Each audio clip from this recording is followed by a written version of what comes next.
அழகு பயிற்சி 6வது கணக்கு. விமானம் ஒன்று புவிப்பரப்பிற்கு இணையாக 600 மீட்டர் உயரத்தில் 175 மீட்டர் பர் வினாடி வேகத்தில் செல்கிறது. இந்த புவிப்பரப்பை எடுத்துக்கலாம். இது புவிப்பரப்பு. இந்த புவியோட பரப்புக்கு என்னன்னா இணையா ஒரு விமானம் போயிட்டு இருக்கு.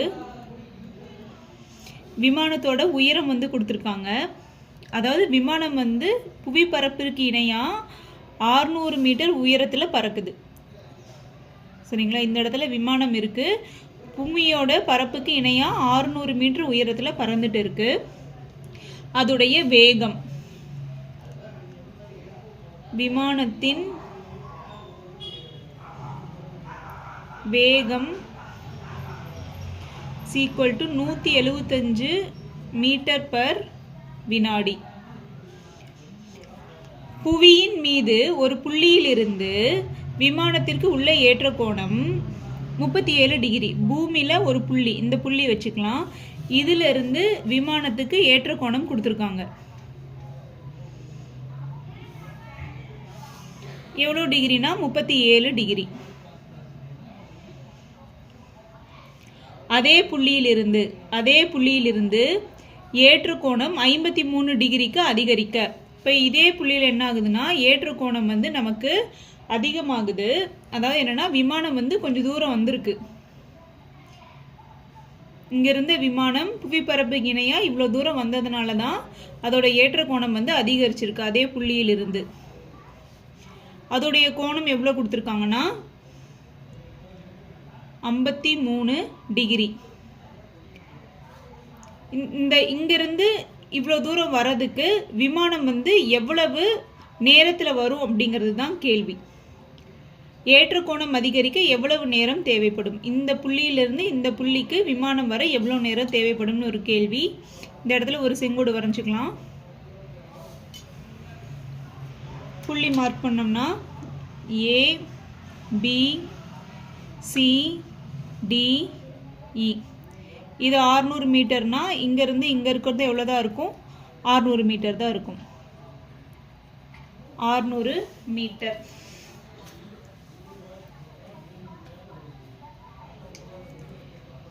நம்ம ஃபர்ஸ்ட் என்ன கண்டுபிடிக்கணும்? இந்த தொலைவை கண்டுபிடிக்கணும். ஏபியை கண்டுபிடிக்கணும். நமக்கு கேள்வி என்னன்னா ஏற்ற கோணம் அதிகரிக்க ஆகும் காலம்.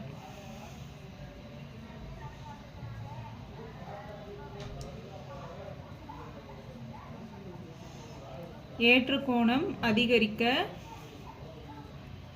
ஆகும் நேரம் எத்தனை டிகிரியிலிருந்து? 37 டிகிரியிலிருந்து 53 டிகிரியாக ஏற்ற கோணம் அதிகரிக்க ஆகும் நேரம் தான் எவ்வளோன்னு கண்டுபிடிக்கணும். நேரம்க்கு ஃபார்முலா தொலைவு டிவைடட் பை வேகம். அதாவது இந்த புள்ளியிலிருந்து இந்த புள்ளிக்கு வர்றதுக்கான தொலைவு. இப்போ இது எப்படி எழுதலாம்னா ஏபி டிவைடட் பை வேகம்னு எழுதலாம். வேகம் நமக்கு கொடுத்துருக்காங்க இல்லையா? வேகம் எவ்வளோ கொடுத்துருக்காங்க கேள்வியில்? AB divided by 175 metre per வினாடின்னு கொடுத்துருக்காங்க. இப்போ செங்கோணம் முக்கோணங்கள் எடுத்துக்கலாம். ஃபஸ்ட்டு இறக்க கோணம் என்னென்ன? சாரி, ஏற்ற கோணம் கொடுத்துருக்காங்களே அதை எழுதலாம். ஏற்ற கோணம்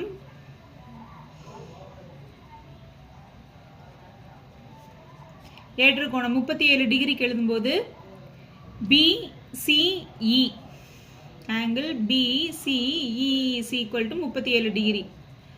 அடுத்த ஏற்ற கோணம் 53 டிகிரிக்கு ஏசி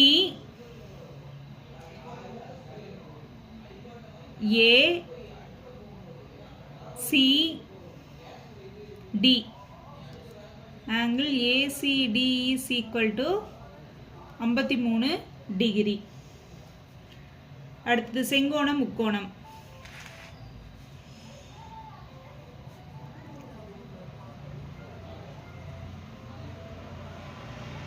செங்கோண முக்கோணம்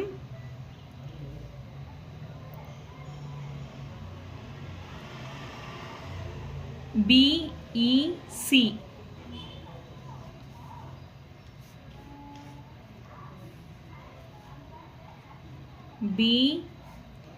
BEC angle C 37 degree, angle E 90 degree. BE டயக்ராமில் 600 மீட்டர் இருக்கு. இப்போ tan 37 degree is equal to எதிர்பக்கம் 600 டிவைடட் பை அடிப்பக்கம் CE. CE is equal to 600 divided by tan 37 degree. 600 divided by டேனை வந்து எப்படி எழுதலாம்னா காட் 90 மைனஸ் 37 டிகிரின்னு எழுதலாம். ஏன்னா இந்த இடத்துல நம்ம tan 37 டிகிரி வேல்யூ கொஷினில் கொடுத்துருக்காங்க இல்லையா. கொஷினில் வந்து tan 37 வேல்யூ கொடுத்துருக்காங்க. இங்கே வந்து அந்த நம்பர் போட்டு டிவைட் பண்ணால் டைம் ரொம்ப எடுத்துக்கிறதுனால சிம்பிள் ஆகிறதுக்காக நான் என்ன பண்ணியிருக்கேன்னா காட் 90 மைனஸ் தீட்டான்னு எழுதியிருக்கேன். அதாவது ஃபார்முலா என்னென்னா tan theta is equal to cot 90 degree minus theta. இதான் formula. tan theta is equal to cot 90 minus theta. அதனால் என்ன பண்ணுறேன்னா இங்கே 90 minus 37 degree. 600 divided by cot 90ல் 37 போச்சுன்னா ரிமைனிங் எவ்வளோ இருக்குன்னா 53 டிகிரி இருக்கும். ஓகேவா.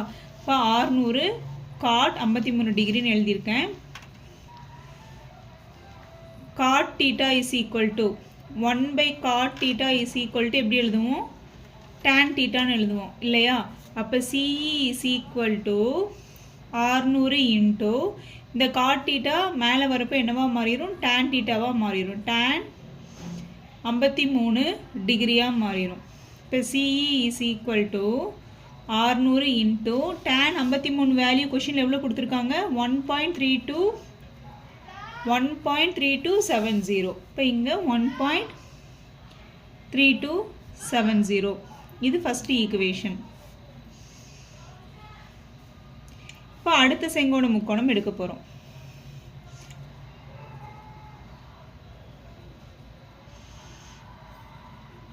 அடுத்த செங்கோண முக்கோணம்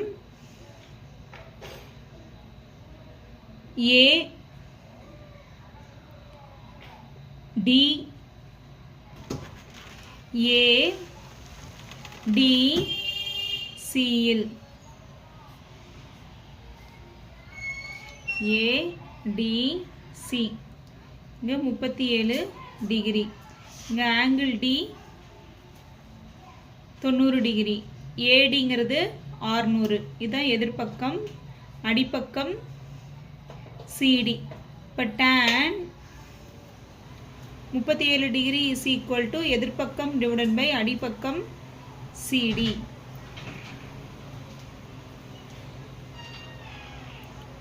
CD is equal to 600 divided by tan 37 degree.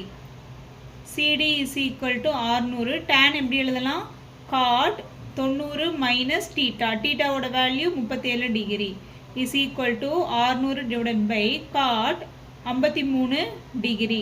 1 divided by cot theta tan theta. அப்போ tan இந்த இடத்துல ஆங்கிள் 53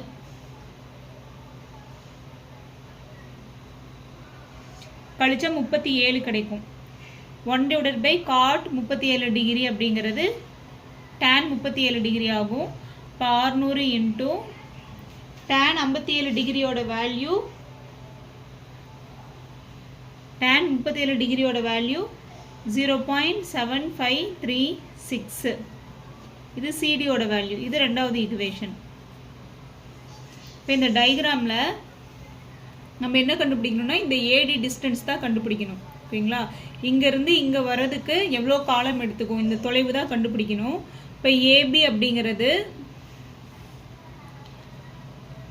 ஏபிஏ நம்ம எப்படி எழுதுவோம்னா ஏபி இஸ் ஈக்குவல் டு சிஇலேருந்து சிடியை கழிச்சா கிடைக்கிறது தான் நமக்கு ஏபி. ஓகேங்களா? அதாவது ஏபியும் டிஇயும் சமமாக இருக்கும். இதில் மேலே இருக்கிறதும் இந்த கீழே 2 புள்ளியும் சமமாக இருக்கும். AD equal to DE.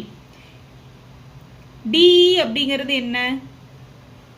DE அப்படிங்கிறது இந்த சிஇல இருந்து சிடியை கழிச்சா கிடைக்கிறதா டிஇ. அப்படி இல்லைன்னா இந்த சிஇ ஃபர்ஸ்ட் எழுதிக்கலாம். CE is equal to CD plus DE. CE நம்ம எவ்வளோ கண்டுபிடிச்சிருக்கோம்? சிஇ எவ்வளோ கண்டுபிடிச்சிருக்கோம்? 600 into 1.3270 is equal to CD. CD வந்து 600 இன்ட்டு 0.7536 ப்ளஸ் டிஇ. டிஇங்கிறது எதுக்கு சமம்? ஏபிக்கு சமம். அதனால் இந்த இடத்துல ஏபின்னு எழுதிக்கலாம். இப்போ AB is equal to 600 into 1.3270 minus 600 into 0.7536. இது ரெண்டுலேயுமே 600 காமனாக இருக்குது. 600 காமனாக வெளியே எடுத்தோம்னா 600 இன்ட்டு 1.3270 மைனஸ் 0.7536 கிடைக்கும். இப்போ இது ரெண்டையும் கழிச்சா எவ்வளோ கிடைக்கும்னா 600 இன்ட்டு 0.5734 கிடைக்கும். இதுதான் ஏபியோட மதிப்பு. சரிங்களா? ஏபியோட மதிப்பு எவ்வளோ கிடைக்குது? 600 இன்ட்டு 0.5734. இப்போ நம்ம என்ன கண்டுபிடிக்கணும்? ஏற்ற கோணம் அதிகரிக்க ஆகும் காலம் கண்டுபிடிக்கணும். ஏற்ற கோணம் அதிகரிக்க ஆகும் காலம் equal to AB divided by 175 metre per வினாடி. ஏபியோட வேல்யூ கண்டுபிடிச்சிருக்கோம். ஏபியோட வேல்யூ எவ்வளோ கண்டுபிடிச்சிருக்கோம்? 600 இன்ட்டு 0.5734 டிவைடட் பை 175 கண்டுபிடிச்சிருக்கோம். இது வந்து 600 மீட்டர். இங்கே கீழே வந்து என்ன இருக்குன்னா மீட்டர் பர் வினாடின்னு இருக்குது. கீழே இருக்க வினாடி இந்த பக்கம் மேலே வந்துடும், கீழே இருக்கிறது அங்கே மேலே வந்துடும். மீட்டர் கேன்சல் ஆயிரும். இப்போ நமக்கு என்ன இருக்குன்னா 600 இன்ட்டு 0.5734 டிவைடட் பை 175 வினாடின்னு இருக்கும். அடுத்து 600 இன்ட்டு புள்ளிக்கு அப்புறம் 4 ஸ்தானம் இருக்குது. அதனால என்ன பண்ண போகிறோம்னா 5734 டிவைடட் பை 10,000 இன்ட்டு 175. 2 0க்கு 2 0 கேன்சல் ஆயிரும். அடுத்து 5734 இன்ட்டு 6 டிவைடட் பை 175 இன்ட்டு 100. 5734ஐயும் 6ஐயும் பெருக்கணும்னா எவ்வளோ கிடைக்கும்னா 34404 டிவைடட் பை 175 இன்ட்டு 100ன்னு கிடைக்கும். அடுத்து என்ன பண்ண போகிறோம்னா 34404 175ஆல் வகுக்க போகிறோம். 34404 175. 1 times 175 remaining 169. அடுத்து 0 கீழே இருக்குமோ 9 times 1575 மைனஸ் பண்ணால் 115. அடுத்து 4 கீழே இருக்குமோ 6 தடவை 1050 கழிச்சா 104 கிடைக்கும். அடுத்து ஒரு புள்ளி வச்சு ஒரு 0. 5 தடவை 875 ரெண்டையும் கழிச்சோன்னா 165. அடுத்து 9 தடவை 1575ன்னு கிடைக்கும். சரியா? இப்போ இதை பெருக்கணும் நமக்கு என்ன கிடைக்கும்? 196.59 டிவைடட் பை 100ன்னு கிடைக்கும். இப்போ இதை 100ஆல் வகுத்தா இந்த புள்ளி இன்னும் 2 ஸ்தானம் முன்னாடி போனால் 19659 வினாடின்னு கிடைக்கும். இப்போ இந்த வேல்யூ ரவுண்ட் ஆஃப் பண்ணால் நமக்கு எவ்வளோ காலம் கிடைக்கும்னா 1.97 வினாடிகள்னு கிடைக்கும். இதுதான் ஆன்சர்.